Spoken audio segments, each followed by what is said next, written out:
tu as certainement la blessure de rejet. Et quand on a la blessure de rejet, on veut s'effacer. On veut ne plus exister. On veut ne pas être vu. C'est comme ça que tu fonctionnes. Quand quelqu'un a la blessure de rejet, on fonctionne comme ça. Donc déjà, est-ce que tout ça, ça te parle? Après, je vais aller plus loin si tu me l'autorises. Est-ce que ça te parle? Est-ce que ça fait écho à quelque chose chez toi? Elle n'a jamais su me protéger. Voilà. Donc voilà. Et du coup, tu as grandi comme ça. Donc pour toi, voilà, tu t'es construite comme ça. Même si tu le sais, même si tu... Eh oui, ça te parle beaucoup, voilà. Même si tu en as conscience, mais en fait, toi, c'est ton terrain, c'est comme ça, c'est... Voilà. Et dans ta vie aujourd'hui, amoureuse, sans le vouloir, sans le savoir, sans même t'en rendre compte, tu te mets toute seule dans des situations où ton mari va te rejeter.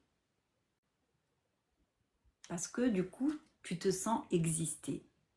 Tu as l'impression de... Voilà. Du coup, comme... Ah ben, tu te valides, en fait. Tu te dis, ah ben, tu vois, il m'a rejeté. Mais en fait, inconsciemment, c'est toi qui envoies ce message. Mais vraiment, c'est dans l'inconscient. Donc, c'est très difficile à comprendre.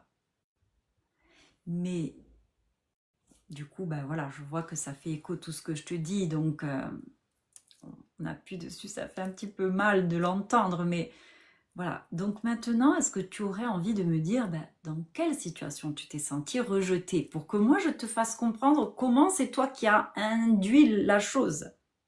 Alors, est-ce que tu es OK? Est-ce que tu comprends? Est-ce que tu as envie de faire ça avec moi ici aujourd'hui sur ce live? Si tu le fais, ça va un petit peu t'aider.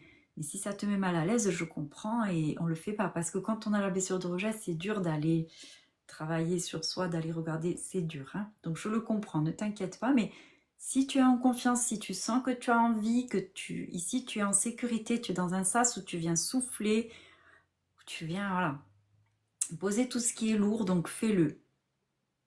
Je te laisse écrire. Si tu veux, tu le fais. Si tu veux pas, il n'y a pas d'obligation. Alors, je me sens rejetée dans tout et dans l'intimité. Ah, ouais. Ok. Alors, dans l'intimité, inconsciemment, c'est toi qui dois envoyer des signaux où lui, il sent que tu n'as pas envie d'être approché. Est-ce que ça te parle? Peut-être tu attends que ce soit lui qui vienne vers toi. Toi, tu n'incites rien. Et comme tu n'incites rien, tu restes en retrait, tu restes un petit peu loin. Et lui, ça le bloque, il n'a pas envie de venir vers toi non plus. Et du coup, comme il ne vient pas, tu te dis, il n'a pas envie, il me rejette. Est-ce que tout ça, ça te parle? Est-ce que ça te fait écho? Ah ben là, oui, c'est tout à fait ça. Ben oui. Mais c'est parce que là... C'est dur d'expliquer la blessure de rejet comme ça sur un live, mais là, on y est vraiment. Hein. Là, tu y es en plein dedans.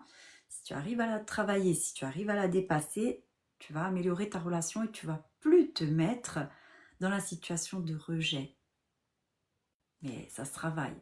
Mais là, déjà, tu as fait un pas. Donc, si tu as envie d'aller plus loin, je t'invite à venir me voir en message privé. Tu peux faire le test aussi qui est en lien dans la bio. Je peux t'aider.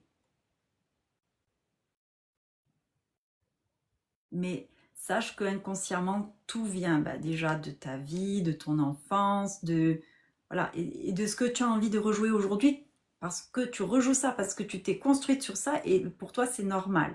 Mais maintenant, tu vois qu'il y a un souci, tu vois que voilà, le mariage, il en pâtit. Jusque-là, ça avait pas eu trop de répercussions, mais là, maintenant, tu sens que oui, là, il est temps d'aller le travailler et d'aller le libérer.